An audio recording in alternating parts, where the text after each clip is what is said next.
This is the American Indians, Indigenous Peoples Truths. Justice for all, the most dangerous show on media anywhere.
OCO and greetings. Halito. To all of you out there, this is the Indigenous Peoples Truths, the 360 degrees. Hi, Leslie. How are you? Hi, Elder. How are you doing? And happy Black History Month. And the very same to you. Thank you. It's always good to see your face. I think we have Spike Moss with us, right? Yes, we do. Yes, we do. And he's here with us this evening to do our fireside chat. So let's go ahead and bring him in. But before we do that, let's do our land acknowledgement. Okay. Go right ahead. Let's pause for a moment to acknowledge the traditional stewards of our lands that we reside on, and especially the ancestors, descendants, and all Indigenous people who live now and have ever lived on this land that we call Turtle Island and beyond. But more than acknowledgement, let's honor and support our existing Indigenous communities by helping them continue their land-based practices, traditions, and way of life, by dispelling false narratives about their history and people while promoting their authentic truths, helping them heal from past wrongs and offenses, and assisting them in protecting and restoring back to health the land, nature, and the water which brings life. Absolutely. You know, Leslie, this week I've been attending the NCAI, the National Congress of American Indians, Winter Forum here in Washington, D.C. I met some very interesting people, and the president of the organization, her name is Fawn Sharp. She's an Alaska Native. What a wonderful woman. She gave a speech that took me back to the 1960s when Dr. Martin Luther King was alive. And I'm just going to lay this on her. She is the Martin Luther King of Indian country. Wow. And hopefully we will have her on the show with us within the next 2 weeks. I can't wait for you to meet her. I can't wait to meet her myself. I'm looking forward to it. Absolutely. So this evening we have our fireside chat, and we wanted to get into some discussions, especially to this particular month because it is Black History Month. You know, opening up to the audience to speak about the intersection between Black people of America and the Indigenous people of this place. So, and just talk about other stuff, but let's bring Spike in so we can start our conversation. And I just want to let our audience members know that we are open right now for any questions that you may have regarding history, the future of that intersectionality, or anything else that you would like to ask this evening. Absolutely. Hey, Spike, how you doing? Just fine. How y'all doing out there? We're doing good. Right. So let's start this conversation. We're still waiting for Judge Joe Brown to come in with us on this conversation. Spike, there's been an abnormal increase of violence and shootings within all of the communities in America. And I know you have been fighting this for a long time. Tell us a little bit about who you are. Well, I started out in 1966. What got me started was police brutality. Since that time, I handled police brutality cases, civil rights and human rights cases consistently in the African American community and the Native American community about 42 years straight, taking their cases of civil, human rights, and police brutality too. It's been my life. I did spend a lot of time going across America doing gang summits to save as many children as I could to get them out of harm's way in the 90s. Basically, cut my teeth, human rights, civil rights.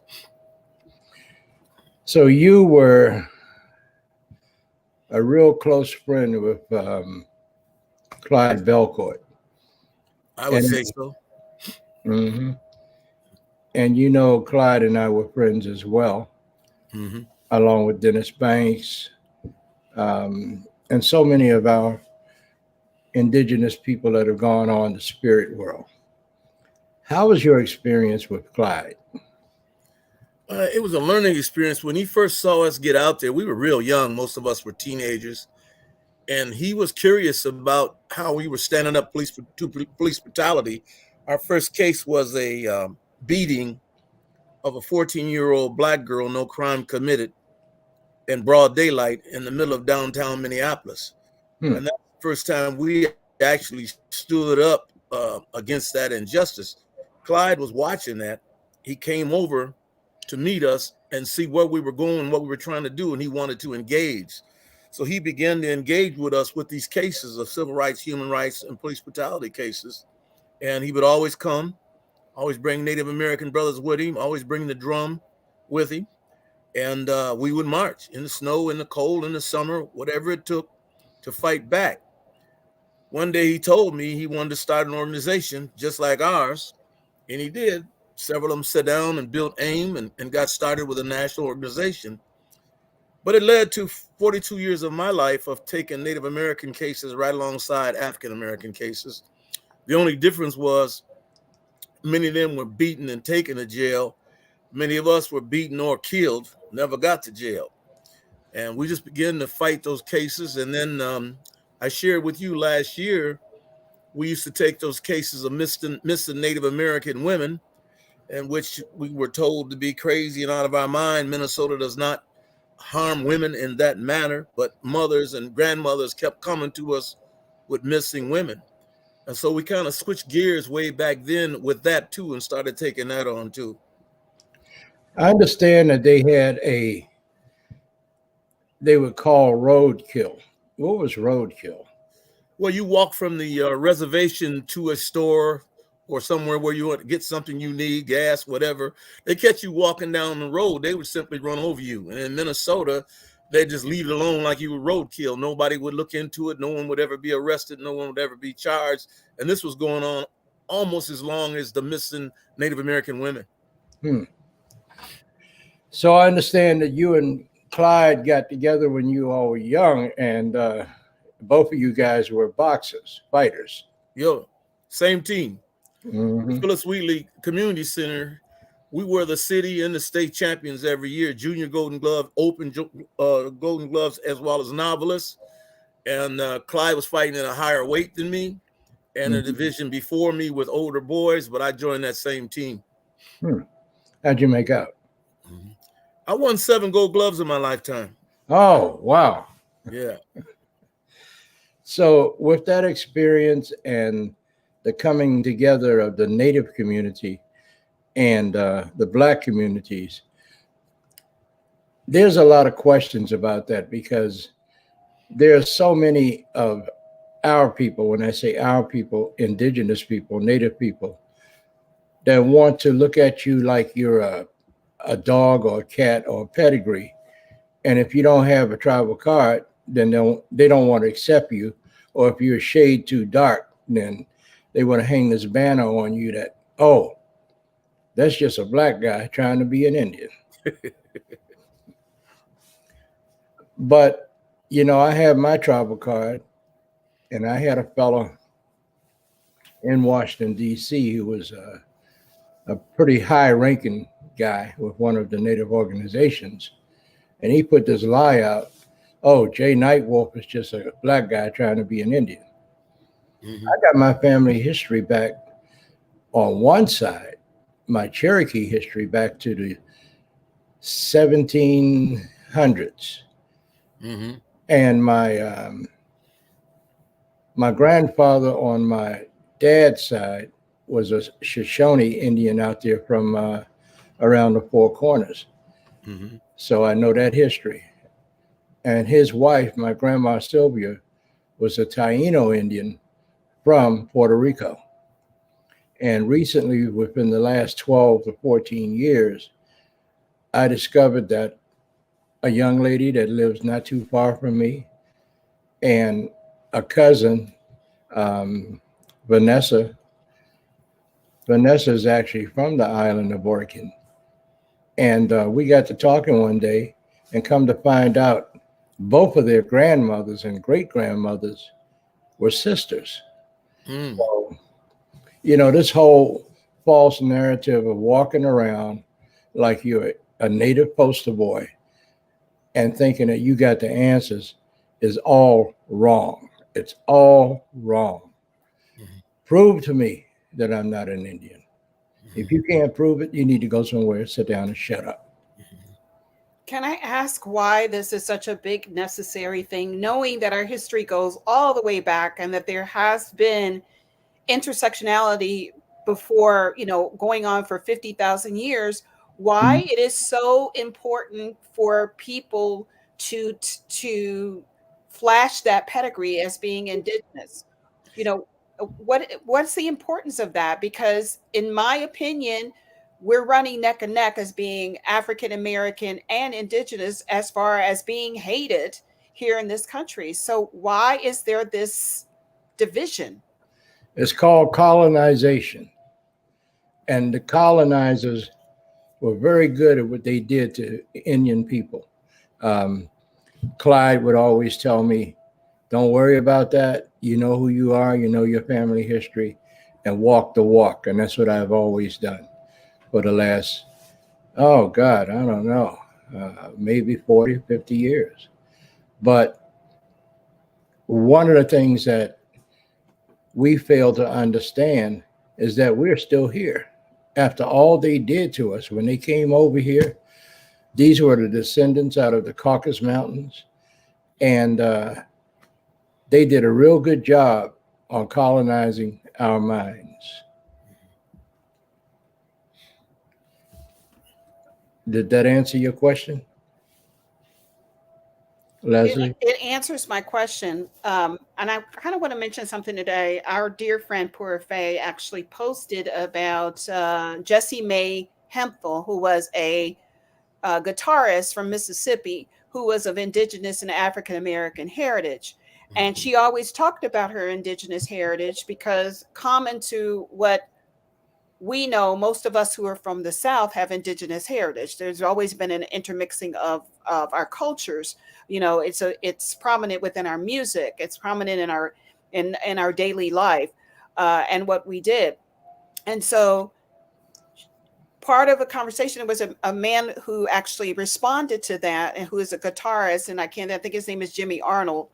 He stated that back in the day, we couldn't tell people that we were indigenous. If we told the white man or the census taker that we were indigenous, we would be taken to the back and shot. And so we just told them we were colored. And so this misinterpretation of who we are as individuals here as African Americans, now that we're celebrating Black History Month, is that we are just not Black, but we are a mixture of cultures as a race. And we are not allowed to celebrate or honor our ancestors from that particular race, because we've been forced and pigeonholed to identify as something that is within a certain caste of America, which is a lower caste system of America. Well, you know, I belong to the American Indian Society of Washington, D.C. And when Obama was elected, like every other president, we would throw a ball, an inaugural ball. And at the ball that Obama was celebrating with us, I met a guy who was from the Kiowa people of Oklahoma.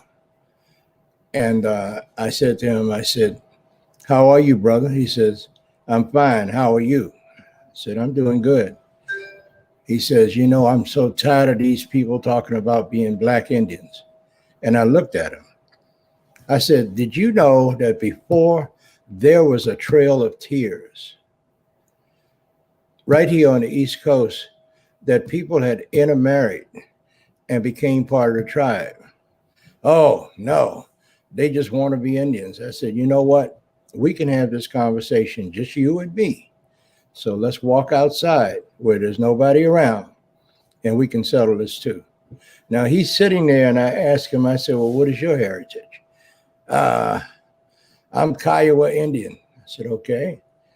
I said, "And what else?" "Well, one of my grandfather was Irish, and on my mother's side, I had another person that was from somewhere in Europe." I said, "So you're not a full Indian, are you?" "Yes, I am." I said, "No, you're not." I said, "You're of mixed heritage and you need to wake up and stop pointing fingers at people." What do you have to say about that, bro? Well, me personally, it is what it is.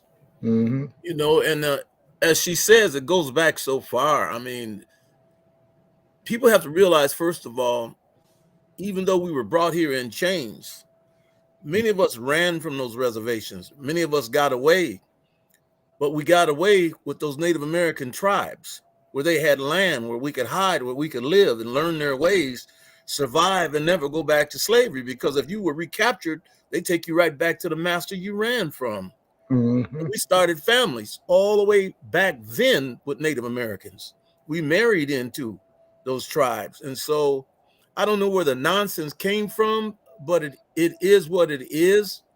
My grandmother, her name was Melissa, and Charlie Bailey was her father, and he's full blood. He's from Vaden, Mississippi. I never allowed anybody to tell me what I should think about that. I accept him. I think that I'm a lot like him. I mean, he was he owned his own apple orchard. He was doing well. He had land, beautiful home. And when he started fighting about the right to vote, they had to leave the land. All the land was leveled. All the buildings on the land were burnt down. When they reconnected with the family, everything was gone because he chose to stand up when they realized to change a lot of the laws that were threatening us, our health and welfare. We had to vote. And when we started fighting for the right to vote, these are the things he lost. And as he walked around that town in the daytime, while our grandmother and all of her brothers and sisters came to Missouri, he came later that night. And no one ever went back there till I went back about 8 or 9 years ago. I was the first to go back in 100 some years to find the Baileys myself. And I went with 2 other people and I actually found them, the generations that were left. But I just think people will say whatever they want to say. I don't think we should focus on what they say. I think we should let it be what it is, live what we are, be proud of it, don't run from it. And people will be people. Our people were people. Charlie married my great-grandmother, full-blood African. He was full-blood Native American. So what? Mm-hmm. I know I'm him. I know I do what he did. And I know I did what my grandmother did. And so there's Black people everywhere. If you check their family tree, you will see Africa. But you will see that too. I follow mine all the way back to South Africa. I follow them all the way back to the Cameroons, all the way back when they were sold from there to Kentucky to a man named McDaniel, all the way there, sold to Missouri to a Frenchman named Bastille. You just got to look into it. But I'm not going to separate, one side of my family as the other. It's my family. And those of us who run that way, we need to say it that way. I welcome my family bloodline, who we are. Don't let nobody take it from us. And I'm not trying to make a difference. I am who I am. Proud of it. And you know what, Leslie, you're actually Mississippi Choctaw and Black, right? Right. So actually, believe it or not, I'm intersected 3 ways with indigenous heritage. So my grandfather's side, we are Mississippi Choctaw. My father's side, we are Catawba, who were lumped into the Cherokee Nation when we were marched to the Trail of Tears. And then I also found out that we have a South American indigenous heritage, which I'm still researching. My point is that, our relationship as Africans, people from Africa, and those who were here on Turtle Island before Columbus came, we have actually been intermingling way before slavery. And I think it was you, Elder, that told me that when slaves came here and escaped from ships, they had nowhere to go. They knew they couldn't go back to the ocean, but they ran into the forest. They were embraced by the natives who were in the forest because they had seen them before. Mm-hmm. They recognized them. They knew that they were different from the Europeans.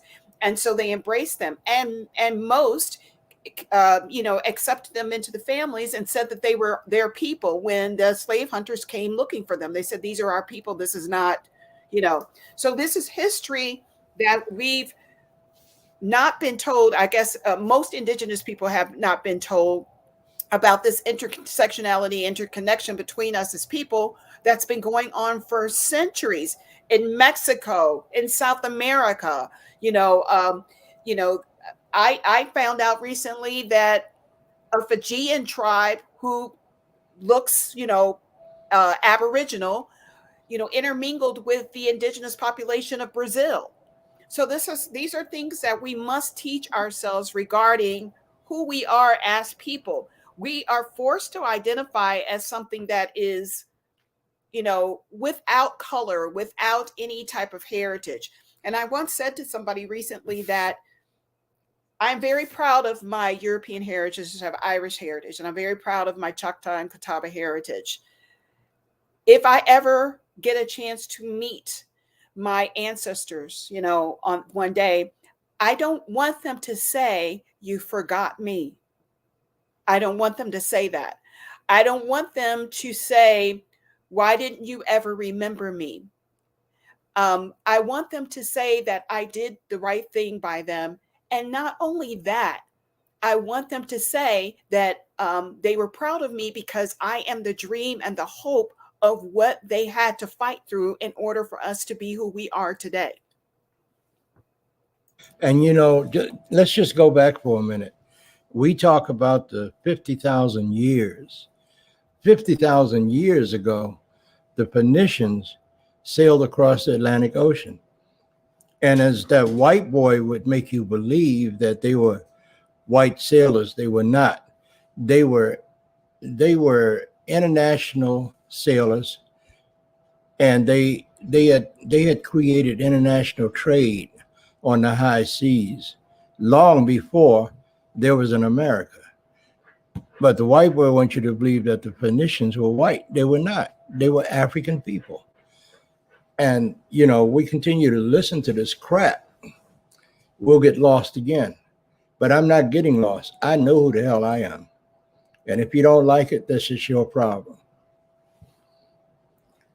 Go ahead, Spike. I see you wanting to say something. Unmute. Sound away? We can't hear you. Well, I wonder what did that. Let me see. Okay, I can hear you now. I did it. Unfortunately, sorry about that because I'm getting some background noise. I just think it's important that, your history is your history. Make sure you pass it on to your ancestors, that they know the road which we travel and you value it. I wish I knew more about Charlie's side and more history about Charlie's side. That's about it for me. But I make sure my family members know, and I made sure they know that I did get to Vaden. I made sure my last great uncle, on his way from this planet, I said to him in his ear, I'll be the first Bailey to return home to Vaden, Mississippi, to find the family. That was my goal. And that's exactly what I did. I just think the history is so rich that you shouldn't dismiss it, period. You know, and if you dismiss it, you're dismissing the heart of who you are. All the things you do are mixed in that. We were told a long time ago, look for the high cheekbones. You'll know if the Native American is in the room. Look for those bones. Look at your face structure. You know what I mean? But Charlie was such a warrior. I think that drove me to want to know more about him, because I was carrying on the same way he did about this country. I was going to stand up. I couldn't help myself. So to hear his stories from my uncles and my grandmother and them, of course, I was intrigued and I wanted to know. And I found out he was just that warrior. And I think I am just that warrior. I'm proud being African American. I'm proud of my Native American side. There's no question. And that's all we got to do. And I don't care about people judging us, how many times we move, what generation. Be who you are. And let the naysayers go wherever they're at and say whatever they're at. I knew my place when Clyde joined in with me. But what Clyde gave me, Jay, was opportunity to understand more about Native American history and culture than I ever knew before. What Clyde gave me was a new way to protest and stand up that I wasn't even doing until I met him. We never did no marches in the winter and the cold. Clyde and them did, you know what I'm saying? When the police broke up our marches, we went home. When I was with Clyde, they tried to break up our marches, didn't nobody go home. So I learned all kinds of things from him in terms of how you do things, why you do things as the landlords of this land, you know?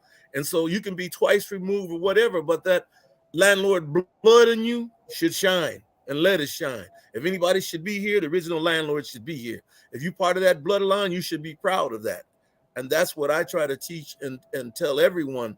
His greatest weapon, Jay, has always been to divide and conquer. He divided Native Americans. He divided African Americans. He divided us from each other, on and on and on. And any country he went where there are people of color, I don't care if it was Vietnam, he divided. Korea, he divided. I mean, that's his greatest weapon. Native Americans, he divided. And so he uses us as a weapon against ourselves, be it psychological or through warfare. And we got to stand up to it and just stay focused on who we are, teach who we are, and be proud of that. You know, a lot of this racist crap came out of the fear of the white man. There's a book that I would encourage everybody to buy or go to the library and get. It's called White Fragility. And it shows you just how fragile white people are. Now, let me clear something up. I don't have anything against white people, because all of them are not bad, just like all Indians are not good, like the one that I saw today. Don't have a damn thing to do with it. My grandfather used to always tell us, when we went down to South Carolina to visit my mother's people as kids, he would stand up and look at us and say, "Do you know what it's all about?" And my little cousin Mikey would say, "No, Grandpa, what's it all about?" And he said, "It's not about the pigmentation of your skin or the color of your eyes. It's not about the clothes you wear. It's not about your traditions or your culture or who you call God." He said, "Do you know what it's all about?" And he would put his right hand over his heart. And he would always say, "It's how you treat my heart." Mm-hmm. And he would always tell us that your brother, your sister don't necessarily have to look like you to be your brother or your sister, which is true. And I thought that with all of these 500-600 years of this infiltration and the murder of Native people, that we would have gotten a lot further along with that. But a colonized mind is a colonized mind. We do have Judge Joe Brown here now. I'm going to let him into the broadcast. Okay. Hello, sir. We had a little technical difficulties, but he's here now. And Judge Joe Brown is also a Choctaw Indian. Right, Judge? Okay. That's right. That's right. My grandmother was. Okay. Well, Judge, you are actually running for the mayoralship of Memphis, Tennessee. How do you feel about that? That's right. Why? Yeah. Why are you so involved in that? Tell us why. Tell us your story. Well, bottom line is it's duty. There are stories, legends, recitations throughout recorded history of what happened when somebody failed to pick up the baton and deal with their duties and obligations. And oftentimes it was dramatized as a tragedy or a disaster for the person that declined to do that. And I've learned in life that when duty calls, you see to it, otherwise things do not follow that are well. Okay. So who am I to refuse? So I'm rising to the occasion. It seems time for somebody who can lead people, inspire people, get them to follow behind you. Somebody like that needs to step up to the plate and do what's necessary, because the leadership we have right now is pathetic. I wouldn't follow most of the people that are held out as leaders to the nearest restroom if I had diarrhea. Now, some of the methodologies that we have listened about, they're not just a white man. Art of War, attributed to one Sun Tzu. He discusses, or the treatise is pretty eloquent in its discussion of some of those very same things. Julius Caesar touched on them in some of his writings that you can peruse yourself. Let's see. If I'm not mistaken, if you read some of the musings that were dictated by some of the pharaohs over a 2,000-year period, you'll see that some of them discuss those things. Some of the Babylonian and Assyrian kings discuss them. So it's nothing new in humanity. It's just dealing with human nature. So I'd put it like this. It's like basketball. The rule book for the NBA has been the same essentially for a very long time. At one time, the NBA used to be one of the most racist institutions in America until Don Barksdale from UCLA started playing with the Lakers in 1946 and 47. And now when you think of basketball players on a professional level, mind's eye pictures somebody black. Might not be so good in the coaching and management department, but in terms of the players, it is. And what is the point of that? It's this. It's the lesson to be learned from this history. When you're not prepared to do something, don't expect to do well in the game. If you're not in the physical condition that is required, you won't do well. If you lack the physical attributes, you won't do well. If you lack the mindset, you won't do well.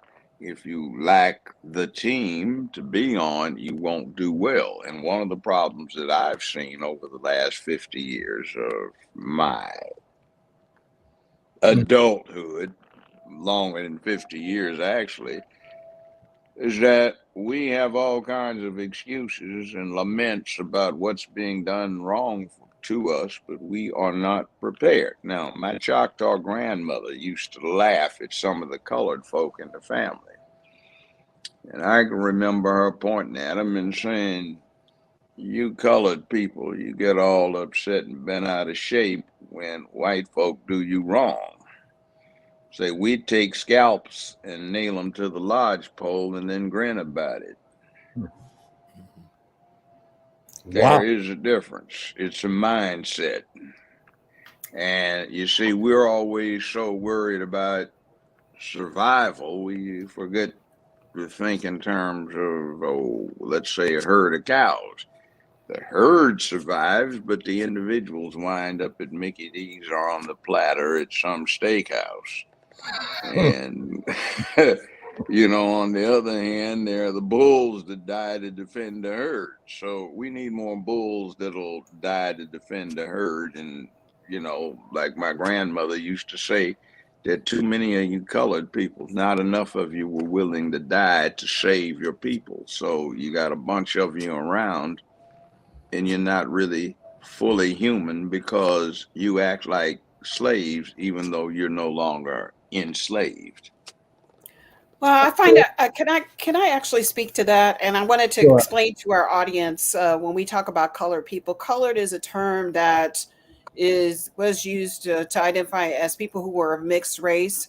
So a lot of people take that word as being offensive, but it really isn't an offensive word. It's something that we called ourselves because we are mixed race, because we didn't have any other identifiers until later on when we were identified as African American. But I want to speak to that. Well, I use it as a pejorative. And as a matter of fact, my grandmother's husband, my grandfather, was one half Yoruba, and he was jet black. He was a doctor, but he was very dark, and he was born in 1852, and he lived to be over 100. I'm in my mid-70s, so yeah, okay. Yeah. But the colored is not said well, and it wasn't referring to mixed folk. It was to colored people who could not accept that they were black because that was too bad in terms of the way they looked at themselves. And we still have colored people right now who like to say, I'm mixed. No, by the standards of this world, you have noticeable drops, you become something else. Well, and they put it on you, so accept it. Now, I mean, I don't mind that you take it that way, but I wasn't using it as a compliment, and I didn't need any explanation for it because I wasn't taking it as colored being just a description of a generic thing. It's like NAACP. Yeah. National Association of Colored People. I'm speaking. And please don't take it as I was saying it in a means that you were using it as a pejorative or anything like that. I was just explaining it to our audience members who doesn't understand what that terminology is. But that is a common name that was given to people of mixed race heritage as far back as the census. I mean, this is what we were called. We were either called mulatto, quadroon, or whatever, but eventually we became colored, and then Negro, and then Black, and then African American. So it is a term that was often used when they could not identify what your heritage was. You weren't white, which is the one thing that stayed constant throughout our census. You were of some kind of mixture, and so they identified you as color. And we actually refer to that ourselves as people that are of color. My grandfather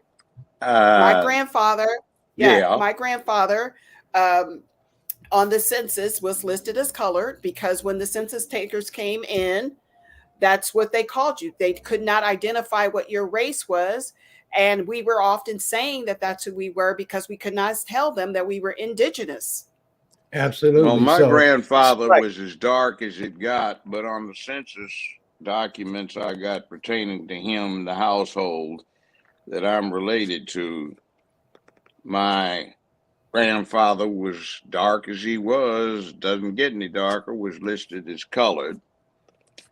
My grandmother was listed as what she was, which was not colored, it was Indian, and parenthesis Choctaw. Parenthesis. So colored was what used to be used back when they didn't want a more, in that day, pejorative term, since a lot of the people concerned were born before the Civil War started, or not long after. So with that clarification, Judge. Let Spike Moss get in. Spike, you got something to say, right? Well, listening to it, The first thing we got to come to grips with as a people, we represent the human race. There's only one race, the human race. There's different nationalities, which speaks to the land base you came from or where you lived, but the human race is only one. Any man, any woman on this planet come together will make another human being.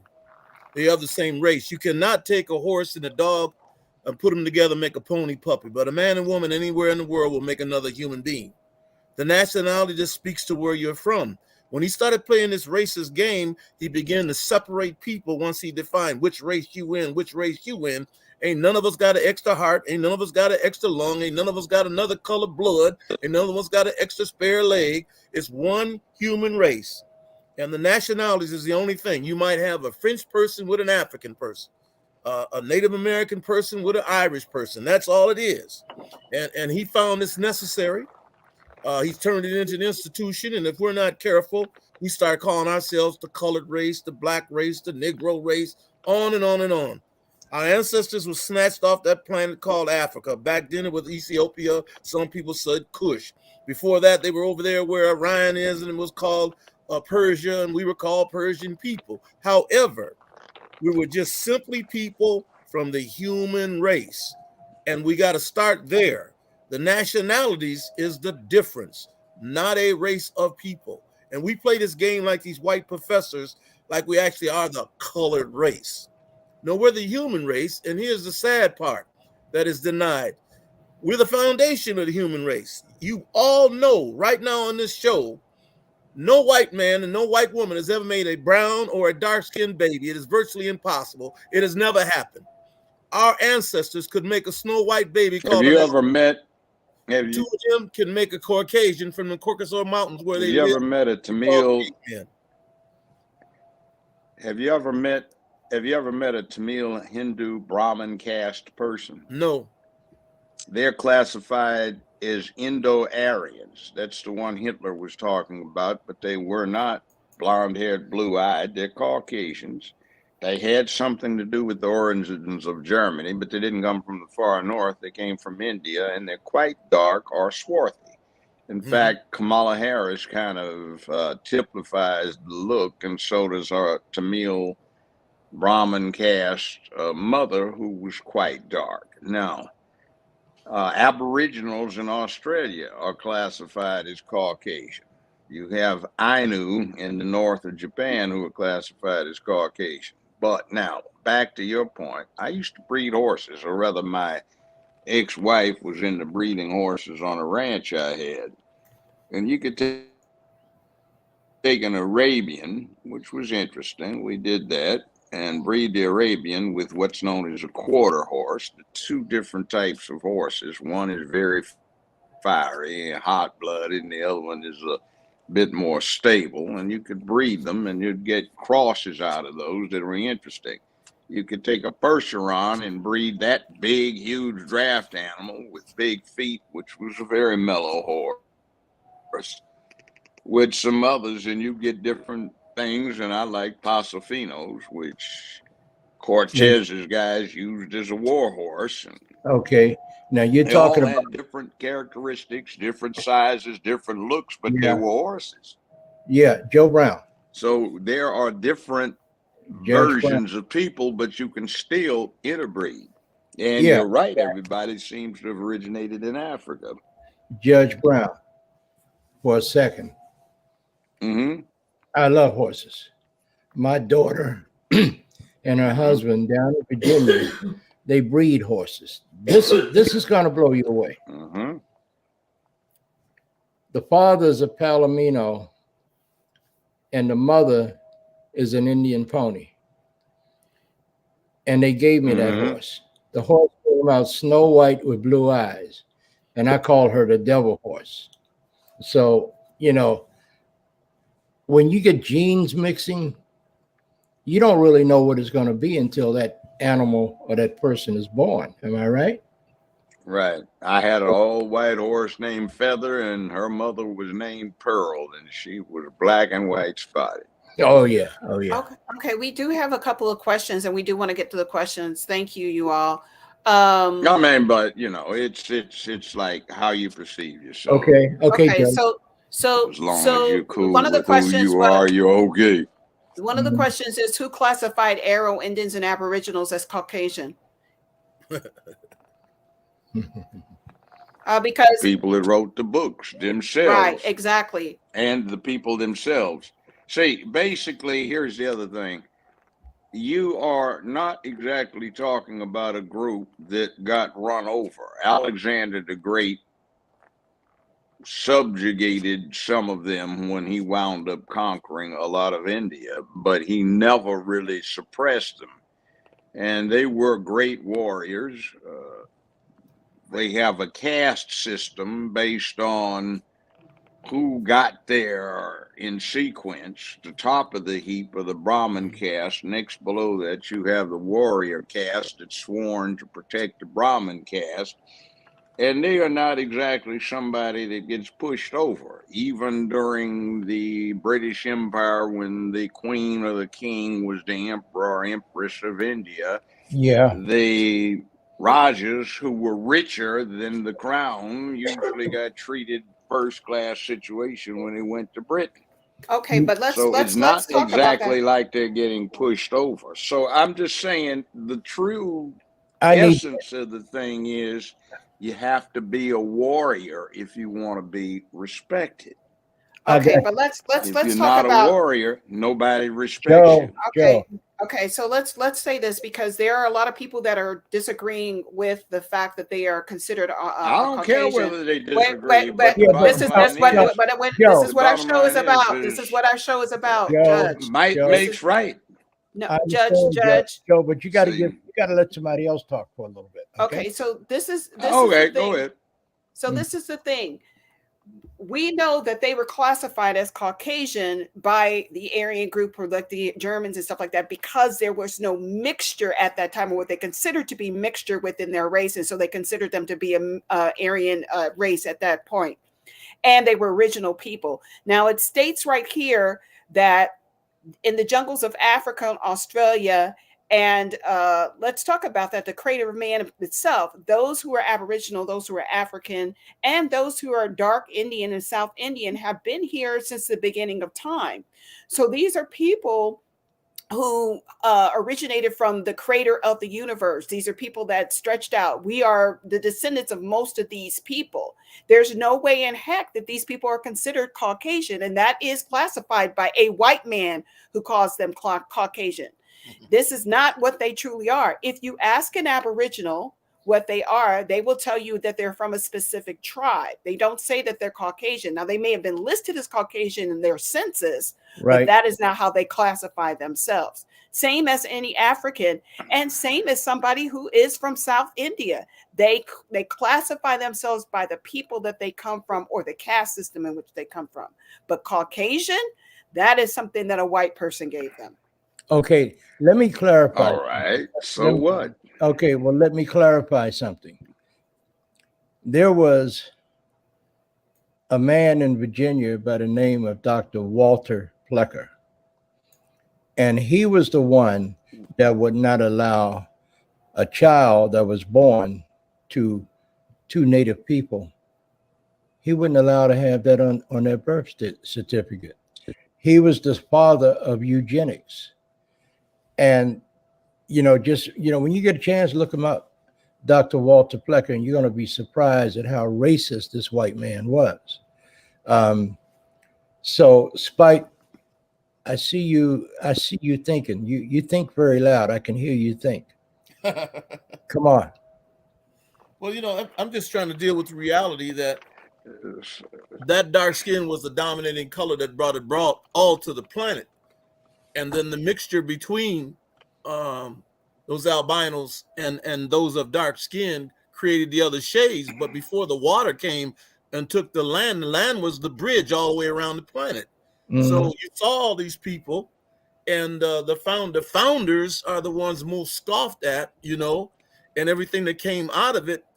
The game was taken over by the so-called Caucasians to tell everybody who we were, who we gonna be, on and on and on for generations, and we didn't claim our own history, our own beginning, and he's called us so many names by now, we even rename ourselves as African people, you know. And I'm just saying that the original Native Americans that lived here, he probably tried to do the same thing to them. But I'm just saying from the starting point, that dominating color was that dark-skinned man over there on that continent. Mm-hmm. And he still to this day can make those albinos. So what? We're Well, from the human race. So what? Can I say something? Can But I the say point something too? is, so what? Go ahead, Leslie. Leslie, go ahead. Well, because that's the reason. That's why we have this show, because people want to discuss this kind of stuff. So that's why we're doing this in a friendly, debative way. But this is how we are having these conversations and having these discussions, because it opens up context that people need to learn about. But there are a lot of us who have been identified as Black here in the United States that were never from Africa. We were never enslaved. We were free people of color that came here on our own free will, or we were actually dark-skinned natives who have been living here all our lives, who have been classified as Black because that's how the Europeans saw us. So the thing is that we've been told a lie, essentially telling us that we all came from slavery, telling us that we all came from Africa. And the thing is, when you don't have an identity, when you have an enslaved mind, and that's what you think, that you no longer have a heritage that's lost to you, you think that way, you're always going to be disconnected. But a lot of us are extremely connected. If we go all the way back to some of our heritage, you will find, especially in my family in particular, they may have married people who were slaves, but a lot of my family members were never enslaved. And so this is the thing that we've been told. And I encourage anybody who's watching this broadcast to really seek your heritage. I'm not saying that not to be proud of your African heritage, but if you ask an African if you are African, they're going to tell you no, because you are not an African, you are something other. So you may be of African heritage, you may have family over there, but you are different from that, you know. So I'm telling you, go and find out who your people are. And that'll give you your own personal. Let me give you something to think about. And that will give you your Let me give you own something to think about. Joe, Okay. you cut me off. Hold on. I'm And sorry. I'm getting a delay here, and Okay. Anyway, you're breaking up. I didn't realize you were talking. Go ahead. no problem. So listen, if you go back and search your family tree and find out who you are, that will give you a podium to stand on. But don't take anybody else's word of who you are or who they think you are. Go ahead, Joe. Well, there is something that a whole lot of people in America need to understand in this generation, 2023. It's been operative throughout the time humans are being here. It's simple. It's called might makes right. Mao synthesized it by saying power grows out of the barrel of a gun.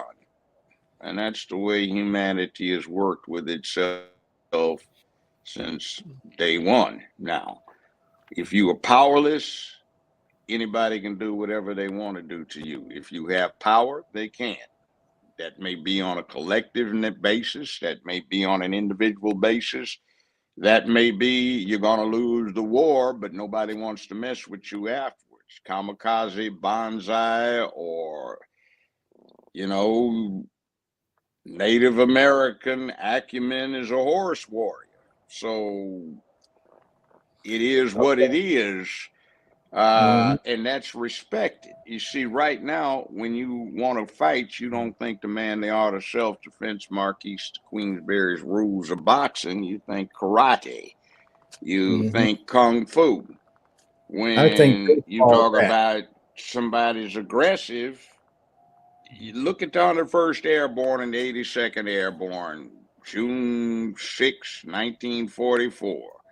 They yelled the name of one of their famous foes when they jumped out, Geronimo. It's all about respect. You see, if you generate respect, even if you lose, you made an immortal statement because they will know you. Okay. Now, we need to understand that sometimes people need to pay attention to making that immortal reputation for certain things that are respected by humanity because of what humans are. Now, we eat everything that walks, flies, crawls, slithers, slimes on this planet if we choose to. We kill everything, and except for bacteria and microbes, viruses and stuff that do us in, anything that is around has to be accepted and protected by us. So when you are not the business, about the business, or incapable of the business of makes humans what they are, then other humans who are don't give you much respect unless you have some other kind of utility. Now, that's something that we need to learn, and it's not what we call ourselves, it's how we motivate ourselves. Okay, Joe. Okay, Joe. We have 2 minutes left, you all, before our broadcast. Can we do closing remarks, please? Joe, 30 seconds, closing remarks. Okay. Well, be proud of yourself and your group identity, whatever it may be. What you choose to call yourself is your business. It's not what somebody else imposes on you unless you allow the imposition. When you walk in a room, prepare yourself to take the whole room on if necessary. And that way, nobody will mess with you and you will get respect. So that's what it's about. Thank you. Thank you, Joe. We didn't cover the subject that I wanted to cover, so we're going to have to come back and do another part, violence in our communities. Spike Moss, your turn. Well, I agree. It's not about what other people call you. It's about your history, your beginning. Grab on it, love it, stand with it. You know, I mean, they've always imposed and gave us different names and different flavors. There was a beginning. Stick to the beginning. Come down with those nationalities. We will be fine. Be proud of all of them. Absolutely. Thank you, Spike. Leslie, your closing thoughts? Well, as I always say, please educate yourself. You know who your history is, know your family. By that, then you will have more connectivity and you will know who you truly are by knowing your heritage and your ancestors. I'm going to make my closing statement real short. Thank you, Joe Brown. Thank you, Leslie Fry. And thank everybody that watched this show tonight. The next time we do the show with the four of us, we're going to talk about some remedies to all of the violence that's taking place in our communities in America. I thank you all for joining us and being a part of this broadcast. And I'll tell you in the words of Cherokee, Dana Da, Go Ai, Wado. Talk to you next week. Peace out.